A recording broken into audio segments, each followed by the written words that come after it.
ubumwe bw'abera ministries aho amavuta kandi agira amateka ubuzima bugahinduka. Nagira ngo menshi kumwe bw'abera si idini si itorero, ntabwo rigenda no kuba ryo, ahubwo naho wiga ibintu byose ukabohoka ugasenya ibicaniro bishya ugasenya byose. Ariyo mpamvu twabategura ikiganiro gitambuka buri mugoroba kivuga ngo nkwanira abawe, nkwanira busize, siga umurage muzima, siga umurage ukwiriye imbere y'abantu, imbere y'Imana n'imbere y'igihugu. Oh, hallelujah, hallelujah. Building an everlasting legacy. Sigira bawe umuco muzima bakorere, baraga ibyiza bazakira kuko niyo mahitamo meza. Senya ibicaniro bya karande, senya ibicaniro by'uburyo bwose, maze wubaka ubuzima bw'ahazaza h'abana bawe.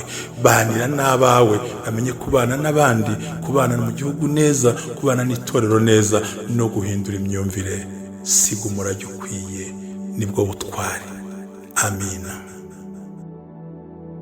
Tuje nkwifurije kugira ibihe byiza hano uri kuturebera ni kumwe bw'abera ministries amavuta kandi agira amateka ubuzima bugahinduka. Turabasuhuje mwese aho muri mudukurikiye Build an Everlasting Legacy mu kiganiro cya nimugoroba.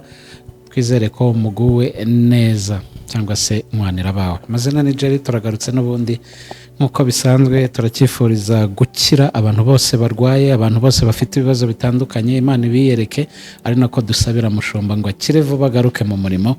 Silas, wiriwe neza nanone? Ndashima Imana ko niriwe neza. Nzamura tukumve. Ndashima Imana ko niriwe neza, ariko nanone nk'uko bivuze nawe nkubwira ngo Imana ikomeze kuduhera umugisha, utwakira neza hano ku bumwe bw'abera. Ndetse tunakomeza nk'uko babivuze dukomeza kubwira mushumba ngo Imana imuhe kuramakire, noneho aboneke yongera akomeza tuganirize. Kandi nongeye kwishimira kwicara hano ku bumwe bw'abera, mbabwira ngo mwese mwadukurikiranye ubwiza bw'Imana bukomeze bube kuri mwe, ariko Imana bampere no kurama idakiranika ngo ibagirwe imirimo yanyu n'urukundo mwagaragaje ko mukunze izina ryayo ndetse n'abantu bayo. Na Silas ndimo, muri abantu beza, muri abagaciro. Imana bampere kurama mu izina rya Yesu. Twari tugarutse nibigire hino. Yego, turacyari kuvuga ibintu nyine bitandukanye, ariko hariho abantu bavuga ko gukizwa muri Kristo Yesu cyaremwe gishya, byose biba bishize, ibya kera biba bishize, ariko biba ari bishya yego mu mwuka. Ariko kuki usanga abantu barushye, abantu bananiwe? Ni byo twavugaga kw'ejo kuko abantu bose barananiwe. Ariko harimo abantu baririmba bakaririmbira kuri karande, harimo abantu basenga bagasengera kuri karande, ariko ntihagire igihinduka. Iki kiranga umuntu ukorera umurimo muri ibyo byose, nubwo ari mu rusengero ariko byose abikorera kuri karande. Ngo burya ngo wanabwiriza ufite karande, waba n'umushumba ufite karande. Yo, uvuze ibintu byiza. Karande yanakure kugatanga amatangazo y'itorero, uhagaze imbere rwose, uwambaye karuvati n'ikote, ariko karande wasohoka ahubwo atigira hino ngo tuvugane. Ikakuganiriza ikakubwira ati bira wavugaga nakurebaga. Ikakuganiriza ikagutembereza ikakwirukagana, karande ikaba yanagusohora ikagenda igakoresha ibintu bitari byiza. Ni nayo mpamvu tugenda tubona ibintu bigenda bivuka mu bantu tutabakekagaho. Ko umuntu wari uzi ko hari ikintu atakora, ariko kumva baravuze ati uriya muntu ni umujura, ariko wamureba ukabona si umujura. Ni nayo mpamvu usanzwe ujya ubona abantu bashyira no kuri televiziyo bagaragaza yuko bamwe bigize abahesha b'inkiko, abandi bariyitiriye inzego runaka. Umwe akiyita umugabo n'umugore atari umugabo n'umugore, kugira ngo bagurishe ibibanza by'abandi. Ko babigurishije urumva kandi amafaranga menshi. Abantu ntabwo ari abaswa, ni abahanga. Ibintu bakora babikora mu buhanga, ariko bakora ibintu bibi. Babiterwa na ya karande. Yego, gasanga umuntu yarize, urubura byo umuntu arasa neza, karande rakuri kukiga, arakora ibintu bihabanya n'ibyo Imana ishaka, n'ibyo igihugu gishaka, n'ibyo n'indangagaciro aza amategeko yuko nabikora hano. Ni ibintu azi, aniyo mategeko arayasoma. Yego, ariko karande yavuga ati renga ku mategeko, ati wowe genda nta kibazo, genda ugurishe ikitari icyawe, mukiyandikeho kandi muze gushaka umukiriya, abaha amafaranga mugaragarize ko ari ibyanyu mu muhaye. iyo ni karande ikubwira ngo amategeko y'igihugu ya viyore, ikakubwira ati ku munzani wowe nusuraho utuntu, nusura kakubwira ngo ku mata kabati, noneho ngo mu mata ashyiramo utuzi duke, noneho wowe umusoro ujye uwukwepe. kandi hari nk'umubyeyi twese tuzi agaciro k'umusoro. hari umubyeyi umwe twari turi mu gusenga, nagiye kwigisha muri korali ahantu hamwe.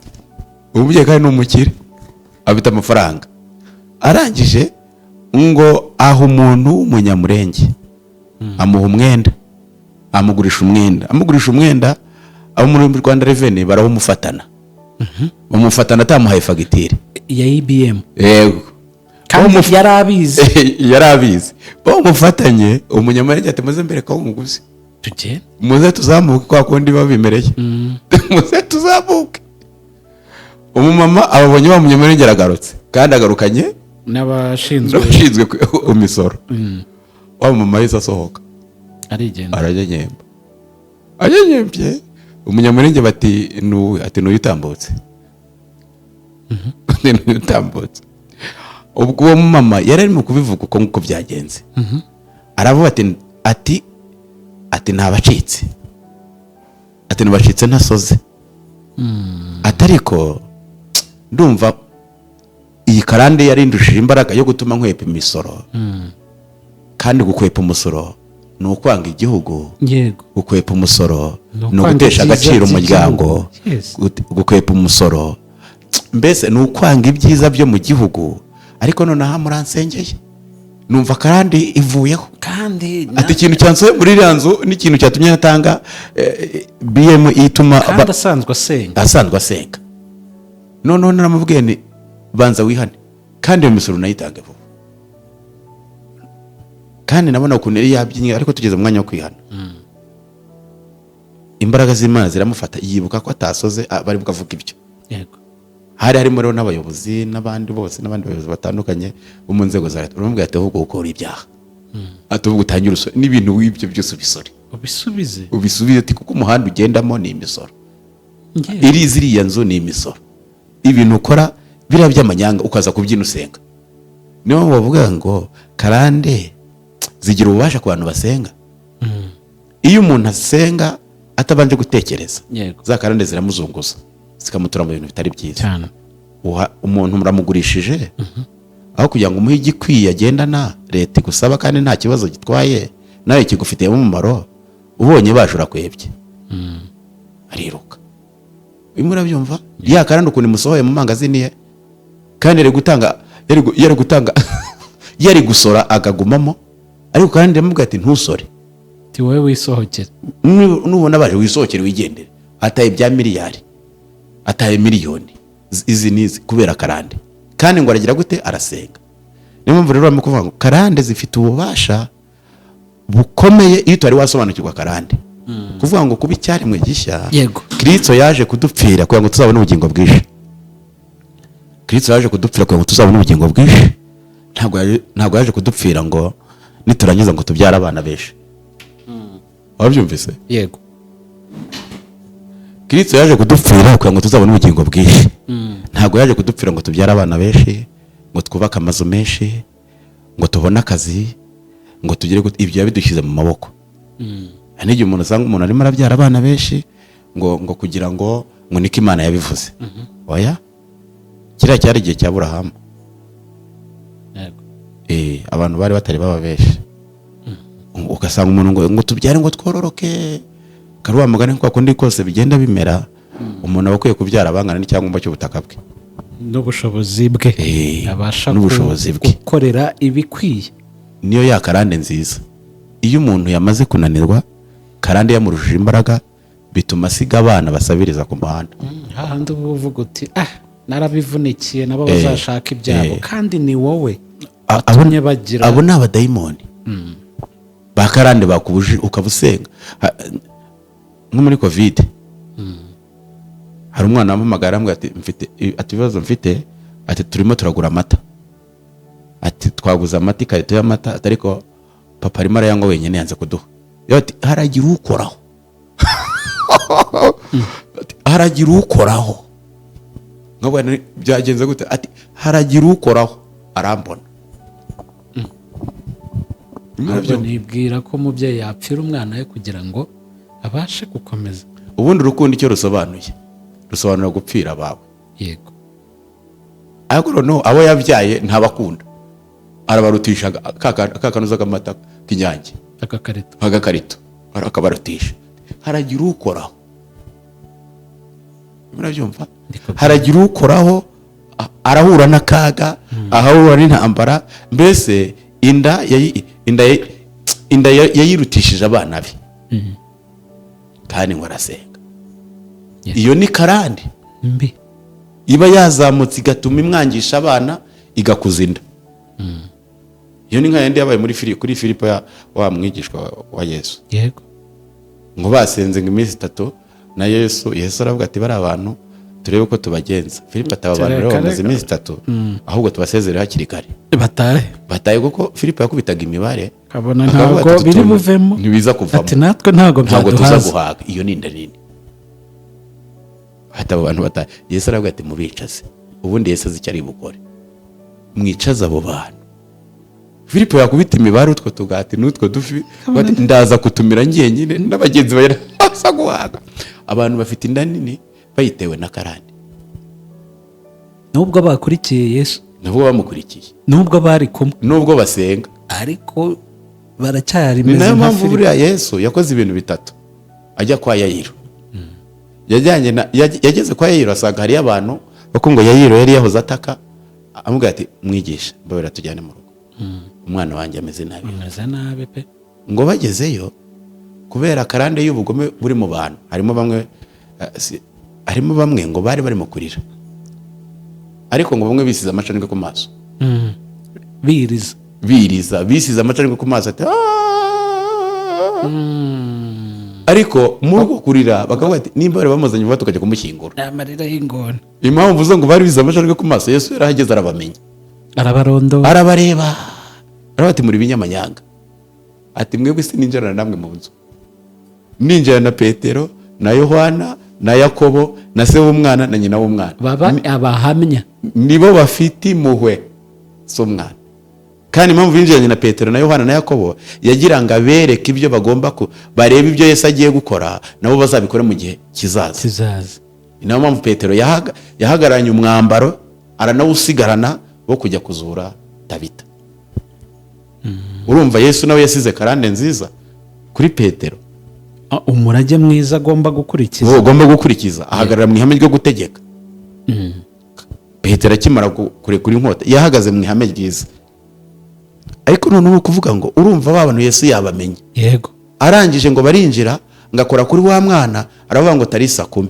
Gakobwa byuka. Ngo kaba karabyutse. Kakimara kubyuka ngo arababwira ati mukagaburire. Abari bazi ko tugiye kugasohora kari mu isanduku. Yego. Babonaje mugaso. Yesu yavuze ijambo ryiza, aravuga ngo mugacisha imbere yabo, ariko kamaze guhaga bamugaburira hage, ubundi bamucisha imbere yabo. Abari bazi ko bagiye gusohora isanduku bakari bacisha imbere, bamucisha imbere yabo. Barangiye bavuga ati yo twari twarize cyane, tuzi ko tugiye kumushyira mu mwobo, none ni muzima. Abantu we turamwawe abasenga. Ni ukuvuga ngo karande ituma umuntu agirira ishyari n'uwapfuye. Bati ko batari bamusohora mu nda, ko batari bamuvana muri moroge ntaza kuzuka. Bapfundikire cyane. Wibuke ko bamaze kuvuga uko nguko bavuze ibintu byinshi kuri Yesu. Baravuga ati impamvu amuzuye nuko yaragishyushye. Yego. Ngo amuducisha imbere nuko yaragishyushye. Ntago bigeze. Iyo mureka bakamuhamba akamuzura yazutse yapfuye. Ntago bigeze. Karande ituma abantu badashyirwa, ituma abantu batarekeraho. Yesu aravuga ati ibyo nibyo muvuze biratuma nzajya kwa Lazaro yanutse. Kuko baramuhamagaye ati yapfuye, ati mumwihorere. Ndetse n'abigishwa be bari kumwe baramubwiye ati ariko se mwigisha inshuti yawe ko byarangiye, ati mumwihorere. Inshuti yawe ko byarangiye, murona tubigenza waje tukagenda hakiri kare. Yesu aravuga ati mumwihoreye. Bamugira ijambo rikomeye ati nyamara byarangiye. bati ntitwizwe tujye turabona bikomeye. Yesu ababwira ijambo rikomeye aravuga ngo abagenda nijoro barasitara ariko abagenda ku manywa ntabwo basitara. Ni nko yarababwiye ngo abagendera mu mucyo ntabwo karande barusha imbaraga. Ajyayo rero ngo aravuga ati mwavuze ko namuzuye agishyushye. Murabyumva? Mwavuze ko namuzuye agishyushye none reka mbereke. Waragenda agezeyo kabwira kandi abahanga baravuze ngo kwa ko harimo abantu benshi. Iyo avuga ngo abantu barimo hano nibazuke bose bari kuzuka. Yego. Ariko aravuga ati reka mvuge mu izina. Ahamagara mu izina. Aramuhamagara. Lazaro kanguka. Amuhamagaye avuyeyo. Asanga ubugome bwarakomeje. Urumva abantu bahambira n'umuntu wapfuye. Baramukanyaga pe. Umva karande ari gukunikora. Bahambiriye umuntu wapfuye amaboko. Karande y'ubugome. Bamuhambiriye amaguru. Baravuga ati tumuhambiriye amaguru n'amaboko ariko two gusiga amaso. Hose tu. Naho barapfuka ngo barahambira. Inyumvira nawe. Umuntu wapfuye baramuhambiriye. Yesu arababwira ati bamuhambiriye. Nimwe rimwe mu muhambura. Mumureka agende. Karande nimbi. Abo bari baza amateka yuko Lazaro ari inshuti ya Yesu. Yego. Bari bayazi. Yesu ngo ndetse ageze no mu nzira agarutse ahura n'umubyeyi bahetse umwana umugabo we yarapfuye ngo ari wasigaranye ubundi ngo ibintu bye agenda bigurisha itagenda. Yego. Aravuga ati uwo mwana mumushyira hasi amukoraho. Amukozeho nawe ngo abamuzima. Ndagira mbabwire abadukurikiranye. Karande ntago ijya kubusenga ntibyabuza karande kutakugeraho ahubwo no kubanza gusobanukirwa. Kuko icyazanye Yesu no kugira ngo tuzabone ubugingo bwishi ariko icyazanye Yesu ntago ari kugira ngo karande zituveho. Keretse wabanze kubisobanukirwa ugahagarara mu ihame ryo gukandagira amateka. Amavuta akandagira amateka ukamenagura ukanywanira abawe ukamenya igihe urimo ukamenya icyo ugendera ukamenya ibyo wicaranye ukamenya ibyo urimo gukora warangiza ugakubita uyu mwuka ukagenda ugahagarara mu ihame Imana ishakamo. Yego twari turi mu kureba ukuntu abantu bamwe basengera no kuri karande no mu nzu y'Imana barimo na Yesu yarababonaga nabo bari kumwe ubwabo hari karande bari bafite kuko nubwo yakoraga ntibamenyaga uko yakoze nta nubwo babyemeraga. Bari kubyemera guteze kandi bari batari bamumenya nubwo bari kumwe nubwo bagendanaga nubwo yabikoraga bareba. Mu bubasha Yesu yari afite ni nabwo abantu bubayobera. Yesu mu bintu byose yagiye akora uribuka Yesu n'uwitwa Nikodemo yaramubwiye ngo umuntu yakongera akavuka bwa kangahe yasubira mu nda ya nyina akongera akavuka byagenda gute kandi bamaranye igihe kandi Nikodemo azi ubwenge ni umuhanga ni umunyamategeko none mbwira ukuntu byagenda. Yesu aramureba aramwitegereza.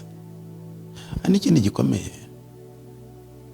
ubundi mu buzima turimo iyo karande yakurushije imbaraga ikakurusha imbaraga ituma uvuga ibidakwiye imbere y'umuntu. Yego.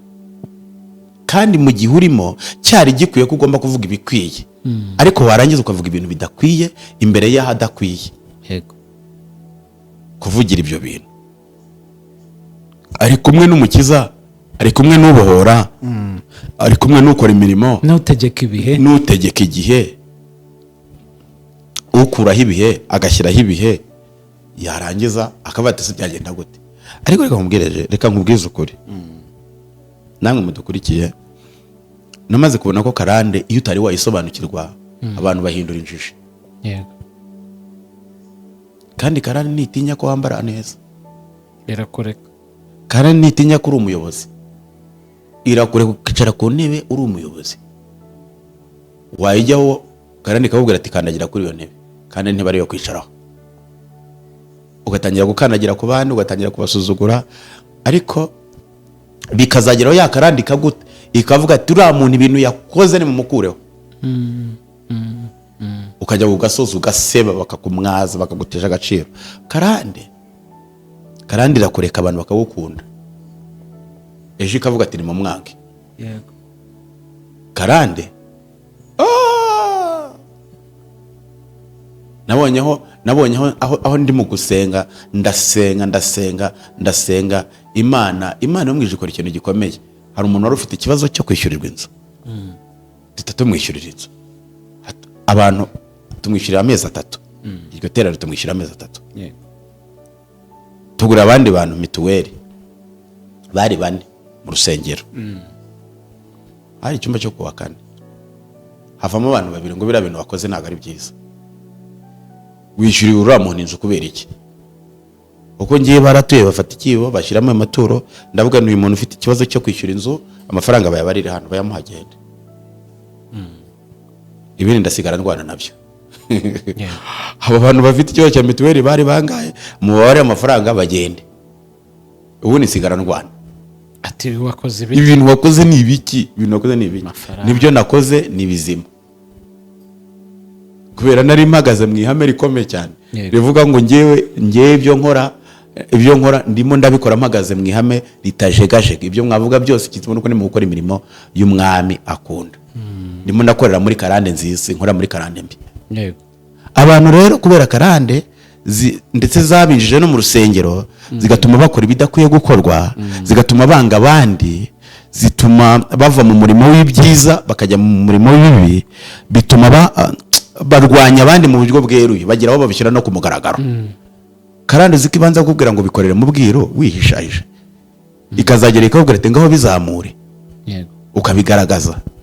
Karande ni mbi cyane, ariko iyi karande nubwo ari mbi, watangiye utubwira ijambo ryiza rikomeye, n'icyazanye Yesu no kugira ngo tuzabone ubugingo bwinshi. Ariko ntabwo Yesu mu bugingo bwinshi yaduhaye mu bisigaye byose.